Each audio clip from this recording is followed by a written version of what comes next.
Om Shanti. Good morning. अगर कोई हमसे ये पूछे कि क्या तुम जानते हो कि तुम कौन हो, तो हम सोचेंगे कि ये तो हमें पता ही है हम कौन हैं। लेकिन बाबा भी हमसे पूछते हैं कि क्या तुम अपने आप को जानते हो तुम कौन हो। तो हम सोचेंगे कि हाँ, बाबा ने जो बताया हम जानते तो हैं, लेकिन आज इस जानने की गहराई में हमें जाना है। तो इस बात को समझने के लिए कि हम कौन हैं, हमें ये समझना पड़ेगा कि जानने की क्या क्या स्टेजेस हैं। तो सबसे पहले तो हम अज्ञानता में होते हैं, इग्नोरेंस में, हमें पता ही नहीं होता। हम बिल्कुल ही ब्लाइंड स्पॉट हमारा होता है, हमें कुछ भी पता नहीं। फिर धीरे धीरे हमें कोई बताता है तो हम जानने लगते हैं, एटलीस्ट हम नोइंग वाली स्टेज में आते हैं। लेकिन काफ़ी समय तक नोइंग वाली स्टेज में रहने से धीरे धीरे फिर हमें वो बातें समझ में आने लगती हैं, उनकी अंडरस्टैंडिंग होने लगती है। लेकिन सारी बातें जो हम जानते हैं वो अंडरस्टैंडिंग में आ जाए, ये सभी के लिए ज़रूरी नहीं है। कुछ कुछ बातें आ पाती हैं, कुछ नहीं आ पाती। ये डिपेंड करता है कि हमने कितने गहराई से उन बातों को समझा है। लेकिन जो बातें सारी समझ में आ जाती हैं वो रियलाइजेशन में आ जाएं, ये भी ज़रूरी नहीं। तो कुछ परसेंटेज उसका अंडरस्टैंडिंग का रियलाइजेशन में आता है, और जितनी गहराई से बात वो रियलाइज़ हो जाती है तो फिर हमारा परिवर्तन या हमारा ट्रांसफॉर्मेशन हो जाता है। किसी भी बात में हम इसको अप्लाई करके देख सकते हैं। तो आज की मुरली में हम ये अप्लाई करके देखेंगे। तो बाबा ने बताया कि ब्राह्मण जीवन जो है ये अमूल्य जीवन है। अब ये नोइंग के लेवल पे तो हम सबको पता है, कुछ कुछ भाई बहनों को अंडरस्टैंडिंग के लेवल पे भी पता है, लेकिन रियलाइजेशन में आना ये पुरुषार्थ की बात है जो कि आज हमें करना है। तो बाबा ने बहुत गहराई से हमें हमारा महत्व, हमारी वैल्यू को बताया है। बाबा ने बार बार ऐसे पूछा है कि ऐसा स्वमान रहता है, ऐसा अपने आप को समझते हो। अब कौन सा स्वमान रहता है, कैसा हम समझते हैं अपने आप को, ये आज की मुरली से हम देखेंगे। फिर बाबा ने बताया कि इस बात में रात और दिन का अंतर है कि पहले तुम क्या थे और क्या तुम अपने आप को समझते थे, और सच में तुम कौन हो और तुम अब क्या बन गए हो। रात दिन का इसमें अंतर है। फिर बाबा ने कहा कि अभी थोड़े समय के बाद ही, थोड़ा सा समय निकलने दो, फिर देखना आपके सेकंड के दर्शन के लिए भी, आपके सेकंड की दृष्टि के लिए भी लोग प्यासे होकर आपके सामने आएंगे।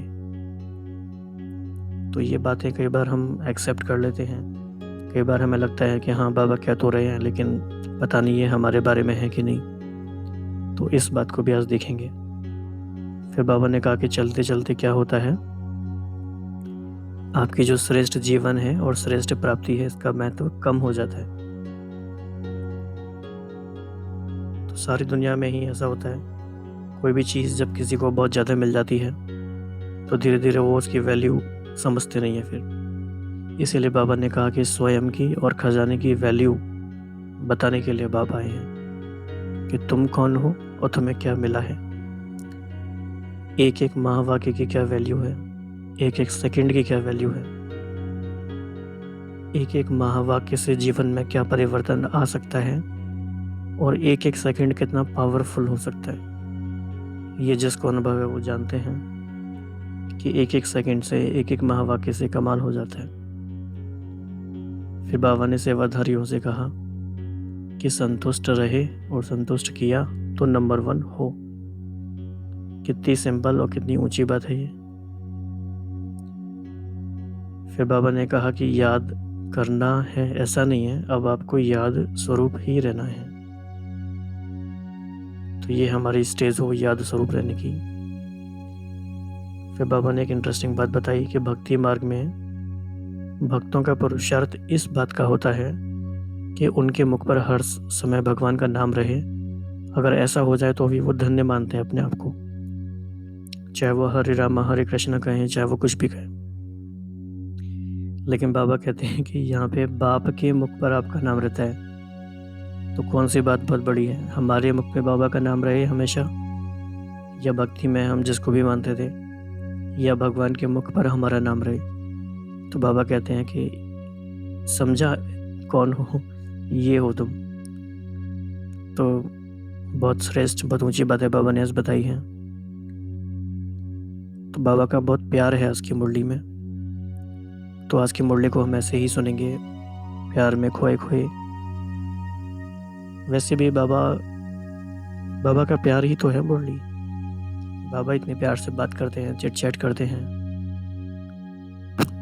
तो आइए सुनते हैं। ओम शांति। आज सदा स्नेह में समाये हुए स्नेही बच्चों से स्नेह के सागर मिलन मनाने आए हैं। तो किन से मिलने आए हैं? सदा स्नेह में समाये हुए स्नेही बच्चों से। कौन मिलने आया है? स्नेह के सागर मिलन मनाने आए हैं। जैसे बच्चे स्नेह से बाप को याद करते हैं, वैसे बाप भी स्नेही बच्चों को पदम गुणा रिटर्न देने के लिए साकारी सृष्टि में मिलने के लिए आते हैं। तो कौन आया है, किससे मिलने आया है और क्यों आया है, ये 3 बातें भी अगर हमें याद रहे तो भी बड़ी बात है। फिर कैसा प्यार है ये? बाप बच्चों को आप समन अशरीरी निराकार बनाते और बच्चे स्नेह से निराकारी और आकारी बाप को आप समान साकारी बना देते हैं। तो यही बच्चों के स्नेह की कमाल है। बच्चों के ऐसे स्नेह की कमाल को देख बाप दादा हर्षित होते हैं। कई बार हमें लगता है ये तो बहुत ऑब्वियस है, ये तो हमें पता ही है, लेकिन अगर आप बहुत गहराई से सोचें तो ये बहुत बड़ी बात है। जो त्रिलोकी नाथ है, पूरे ब्रह्मांड का मालिक है, सभी पूरे ही संसार का जो मालिक है, जो निराकार है, जिसके बारे में हजारों हजार साल से तपस्या करके भी संत मुनि महात्मा नेति नेति कहते गए, जिसका पार कोई नहीं पा सकता, जिसको अगम अगोचर कहते हैं और पता नहीं क्या क्या कहते हैं, उसे हमने निराकारी और आकारी से साकारी बना लिया। तो ये बच्चों के स्नेह की कमाल है, ये छोटी बात नहीं है। हम इस बात के महत्व को कई बार भूल जाते हैं। हमें लगता है हाँ ये तो ऐसा ही है। तो हमेशा हमें ये याद रखना है कि हमने उसे अपने स्नेह में खींच के बुलाया है, वो हमें अपने समान बनाता है, हम उसे अपने समान बना लेते हैं। तो बच्चों के गुणों के गीत गाते हैं कि कैसे सदा बाप के संग के रंग में बाप समान बनते जा रहे हैं।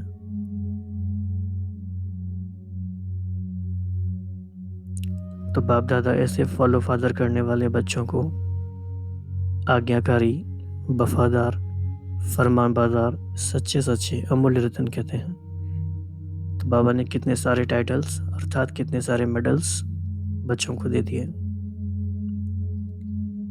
आप बच्चों के आगे ये स्थूल हीरे जवाहरात भी मिट्टी के समान हैं, इतने अमूल्य हो।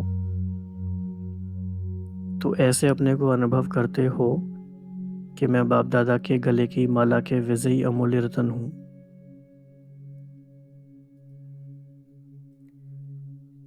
तो कल सूरज भाई जी ने शांतिवन में जो क्लास कराई और आज की जो मुरली है, दोनों में काफ़ी समानताएं हैं। बहुत पावरफुल क्लास कराई भाई जी ने। कैसे हम उस सोमान के नशे को अपने अंदर भरें, कैसे बाबा के प्यार को अपने अंदर हम संभालें, दोनों ही बातें सूरज भाई जी की क्लास में भी थी और वही बातें बाबा की मुरली में भी हैं। तो ऐसे समय का फ़ायदा हम उठाएं। तो बाबा कह रहे हैं ऐसा सुमान रहता है। डबल विदेशी बच्चों को नशा और खुशी रहती है कि हमें बाप दादा ने इतना दूर होते हुए भी दूर देश से चुनकर अपना बना लिया है। दुनिया बाप को ढूंढती और बाप ने हमें ढूंढा। ऐसे अपने को समझते हो? तो जितने भी भाई बहन आप यहाँ पर हैं, आप में से किस किस को ऐसा लगता है कि बाबा ने आपको ढूंढा है, आपने बाबा को नहीं ढूंढा है? क्योंकि हम में से बहुत कम लोग ऐसे थे जो भगवान को एक्टिवली शायद खोज रहे थे, बल्कि भगवान ने ही हमें ढूंढ ढूंढ के और पता नहीं कैसे कैसे अपना बना लिया। दुनिया पुकार रही है कि आ जाओ, और आप सभी नंबरवार क्या गीत गाते हो, तुम ही से बैठूं, तुम ही से खाऊं, तुम ही से सदा साथ रहूं। तो ये बहुत बहुत बड़े भाग्य की बात है कि दुनिया में अभी करोड़ों लोग तो पुकार ही रहे हैं, उनको पता भी नहीं है कि क्या हो गया है, क्या होने वाला है, और हमने उनसे मिलन बनाया, तुम्ही से बैठूं, तुम्ही से खाऊं, तुम्ही से सदा साथ रहूं।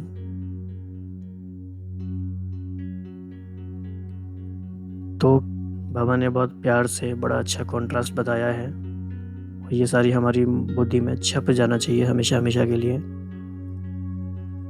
तो देखो, कहाँ पुकार और कहाँ सदा साथ, रात दिन का अंतर हो गया ना। कभी आप सोच के देखिए कि अगर ऐसा होता कि अगर आपको बाबा नहीं मिले होते और आप उसी लाइन में होते पुकारने वाली में, तो क्या हाल होता, क्या हाल होता। तो सेकंड पॉइंट है, कहाँ एक सेकंड की सच्ची अविनाशी प्राप्ति के प्यासी आत्माएं, और कहाँ आप सभी प्राप्ति स्वरूप आत्माएं। तो एक तरफ है चाहिए चाहिए वाली आत्माएं, और एक तरफ है इच्छा मात्र विद्या वाली आत्माएं। और थर्ड पॉइंट है कि वह है गायन करने वाली आत्माएं, और आप सभी बाप की गोदी में बैठने वाले। वह है चिल्लाने वाली आत्माएं, और आप हर कदम उनकी मत पर चलने वाले। वह दर्शन की प्यासी हैं, और आप बाप द्वारा स्वयं दर्शन या मूर्त बन गए। तो ये जो कंट्रास्ट है, इस पे विचार करना है। तो फिर बाबा ने कहा कि थोड़ा सा दुख दर्द का अनुभव और बढ़ने दो, फिर देखना आपके सेकंड के दर्शन, सेकंड की दृष्टि के लिए कितना प्यासे बन आपके सामने आते हैं।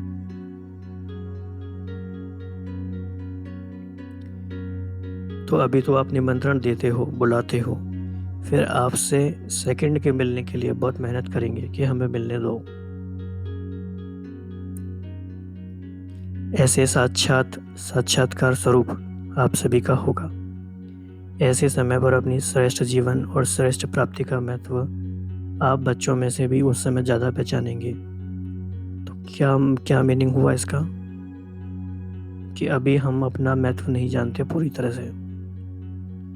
तो हम में से कौन कौन ये चाहेगा कि ये समय हमें याद दिलाए, या हम चाहते हैं कि हम खुद ही समझ जाएं। तो अभी क्या होता है, अलबेलापन और साधारणतापन के कारण अपनी श्रेष्ठता और विशेषता को भूल जाते हैं। अलबेलापन का प्रभाव है बुद्धि पर, लेकिन जब अप्राप्ति वाली आत्माएं प्राप्ति के प्यास से आपके सामने आएंगे, तब ज़्यादा अनुभव करेंगे कि हम कौन हैं और यह कौन है। तो हम कौन हैं ये अभी हमें पूरी तरह से पता नहीं है। नॉलेज के लेवल पे पता है, तो रियलाइजेशन नहीं है। अभी क्या हुआ है, अभी बाप दादा द्वारा सहज और बहुत खजाना मिलने के कारण कभी कभी स्वयं की और खजाने की वैल्यू को साधारण समझ लेते हो, लेकिन एक एक महावाक्य, एक एक सेकंड, एक एक ब्राह्मण जीवन का श्वास कितना श्रेष्ठ है, वह आगे चल ज़्यादा अनुभव करेंगे।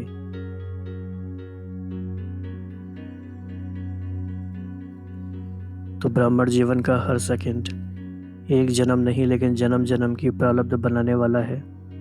सेकंड गया अर्थात अनेक जन्मों की प्रारब्ध गई। ऐसी अमूल्य जीवन वाली श्रेष्ठ आत्माएं हो, ऐसी श्रेष्ठ तकदीरवान विशेष आत्माएं हो। तो समझा कौन हो। ऐसे श्रेष्ठ बच्चों से बाप मिलने आए हैं। तो डबल विदेशी बच्चों को सदा यह नशा याद रहता है, वह कभी भूलता कभी याद रहता है। याद स्वरूप बने होना, जो स्वरूप बन जाते वह कभी नहीं भूल सकते।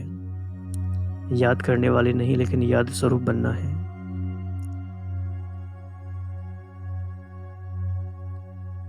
तो ऐसे सदा मिलन बनाने वाले, सदा बाप के संग के रंग में रहने वाले, सदा स्वयं के समय के सर्व प्राप्ति के महत्व को जानने वाले, सदा हर कदम में फॉलो फादर करने वाले, ऐसे सिकिले जैसा सपूत बच्चों को बाप दादा का याद प्यार और नमस्ते। हम सभी बच्चों का इस स्नेह के सागर बाप दादा को बहुत बहुत धन्यवाद और नमस्ते। तो सूरज भाई जी ने उस क्लास में ये भी बताया कि जब वॉक करते हैं, मॉर्निंग वॉक या इवनिंग वॉक, जब भी टाइम मिलता है, तो विशेष एकांत की आवश्यकता तो है ही, क्योंकि बाबा ने जो भी बातें अभी हमें कही हैं, ये हमें धीरे धीरे अंदर ही अंदर समाते जानी हैं, महसूस करते जाने हैं, तब उनका नशा हमें चढ़ेगा। तब हमें समझ में आएगा कि हम कौन हैं और हमें क्या मिला है। तो एकांत का अभ्यास करना है। एकांत में वॉक करते समय या जहाँ भी जैसे भी हैं, इस मनन चिंतन को बढ़ाना है। फिर बाबा ने विदेशी भाई बहनों से भी यही पूछा कि सभी अपने को भाग्यवान समझते हो, कौन सा भाग्य है? इस श्रेष्ठ भूमि पर आना यही सबसे बड़ा भाग्य है। यह भूमि महान तीर्थ की भूमि है, तो यहाँ पहुँचे तो भाग्य है ही, लेकिन अभी आगे क्या करेंगे? याद में रहना, याद के अभ्यास को बढ़ाना, सदा आगे बढ़ाते रहना। तो जितना भी सीखे उसको आगे बढ़ाते रहना। अगर सदा संबंध में रहते रहेंगे तो संबंध द्वारा बहुत प्राप्ति करते रहेंगे। क्यों? आज के विश्व में सभी को खुशी और शांति दोनों चाहिए। यह दोनों ही इस राजयोग के अभ्यास द्वारा सदा के लिए प्राप्त हो जाएंगी। तो यह प्राप्ति चाहते हो तो सहज साधन ये है, इसको छोड़ना नहीं, साथ रखना। बहुत खुशी मिलेगी, जैसे खुशी की खान मिल जाएगी, जिससे औरों को भी सच्ची खुशी बांट सकेंगे। एक गीत है मधुर झनकार का, हमें आप बाबा ऐसे मिले हैं, तो वो बिल्कुल फिट बैठता है इस लाइन के ऊपर। हमें बाबा आप ऐसे मिले हैं जैसे, तो जैसे का बहुत सारे आंसर हैं कि हमें क्या क्या मिल गया है। कमाल का गीत है। तो औरों को भी सुनाना, औरों को भी यह रास्ता बताना। विश्व में इतनी आत्माएं हैं, लेकिन उन आत्माओं में से ऐसे अब थोड़ी आत्माएं यहाँ पहुँची हो, यह भी बहुत तकदीर की निशानी है। शांति कुंड में पहुँच गए। शांति तो सभी को आवश्यक है ना। स्वयं भी शांत और सर्व को भी शांति देते रहें, यही मानव की विशेषता है। अगर शांति नहीं तो मानव जीवन ही क्या है? आत्मिक अविनाशी शांति।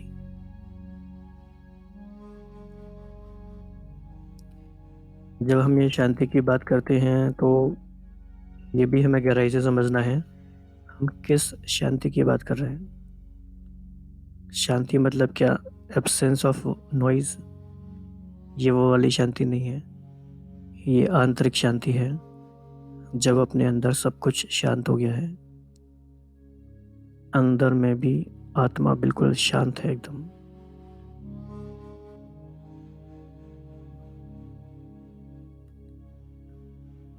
तो स्वयं को और अनेकों को भी सच्ची शांति प्राप्त करने का रास्ता बता सकते हो, तो पुण्य आत्मा बन जाएंगे। किसी अशांत आत्मा को शांति दे दो तो कितना बड़ा पुण्य है। कितनी सिंपल पर कितनी कमाल की बात है ये। किसी अशांत आत्मा को शांति देने का क्या मीनिंग है?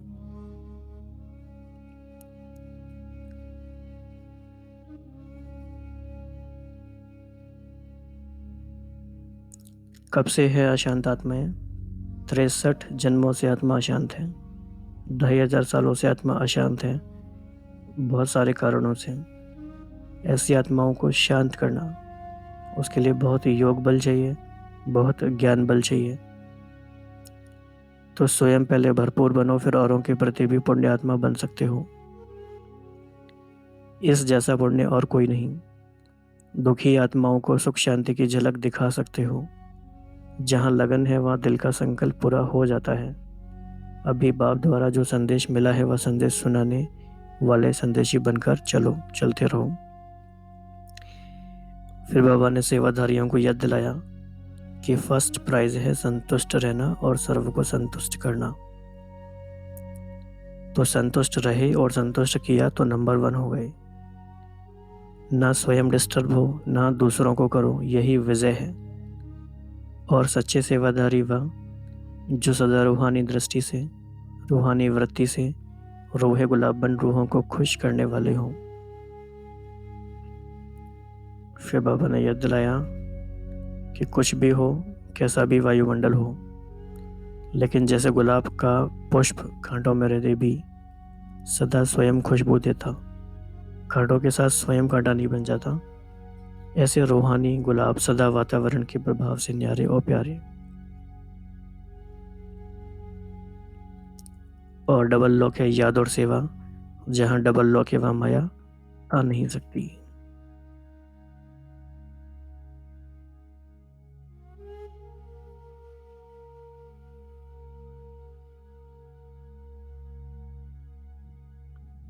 दादी जी और अन्य बड़ी बहनों से बाबा की मुलाकात। तो बाबा कह रहे हैं कि हर एक अपने को नाम सहित बाप की याद और प्यार के अधिकारी समझकर अपने आप को ही प्यार कर लेना। तो खुद ही अपने आप को प्यार कर लेना बाबा की तरफ से। एक एक के गुण गाएं तो कितनों के गुण गाएं। तो बाबा कह रहे हैं ऐसे नहीं समझना कि हमको बाप दादा ने नहीं कहा, सभी को कह रहे हैं। तो भक्त बाप का नाम लेने के लिए प्रयत्न करते रहते हैं, सोचते हैं कि बाप का नाम मुख पे रहे, लेकिन बाप के मुख पर किसका नाम रहता? आप बच्चों का नाम बाप के मुख पर है, समझा? क्या बात है, वाह। तो बहुत ही प्यार भरी, स्वमान को याद दिलाने वाली, ऊंची स्थिति बनाने वाली मुरली है आज की। तो जब तक हम इसके अभ्यास का लक्ष्य नहीं रखेंगे, समय निकाल करके दिन में बार बार गहराई में जाने का, बाबा जैसे कहते हैं ना, इंडिविजुअल पुरुषार्थ, पर्सनल अटेंशन देने वाला पुरुषार्थ नहीं करेंगे, तो फिर ये आपको अभी मज़ा आएगा, अच्छा लगेगा, लेकिन फिर वो वैसे कि वैसे ही रह जाएगा। लेकिन हम हर एक बात की गहराई में जाएं, क्योंकि ये समय फिर आने वाला नहीं है। थोड़ा सा ही समय हमारे पास है, और हर एक दिन जो हमें मिलता है जैसे कि ग्रेस पीरियड है, जस्ट हमें मिल गया बस। तो इसके लिए भी बाबा का और ड्रामा का धन्यवाद है कि हमें एक और दिन मिलता है। तो हर एक दिन का हमें बहुत अच्छे से यूज़ करना है, बेस्ट पॉसिबल यूज़ जो हो सकता है। तो आप कैसे अभ्यास करते हैं? आज आपने इस मुरली का क्या अभ्यास किया, ये आप ज़रूर बताइए, ताकि और भाई बहनों को भी उससे इंस्पिरेशन मिले, हेल्प मिले और एक माहौल बने। तो आज मेन बात ये है कि खुद की वैल्यू क्या है और जो प्राप्तियां हुई हैं उसकी वैल्यू क्या है। तो आप ऐसे कम से कम 21 गहरे गहरे महावाक्य अपनी कॉपी में लिख सकते हैं, या कहीं भी लिख सकते हैं, जो कि आपके दिल से आने चाहिए। तो ऐसा करते करते करते उसका स्वरूप बन जाएंगे और गहराई में जाते जाएंगे। तो अभी 2 मिनट इस गहराई में जाएंगे कि आखिर हमें कौन मिला है, और हमें क्या मिला है, और हम कौन हैं, और क्या हम इस समय का बेस्ट पॉसिबल यूज़ कर रहे हैं। So take your time. Om Shanti.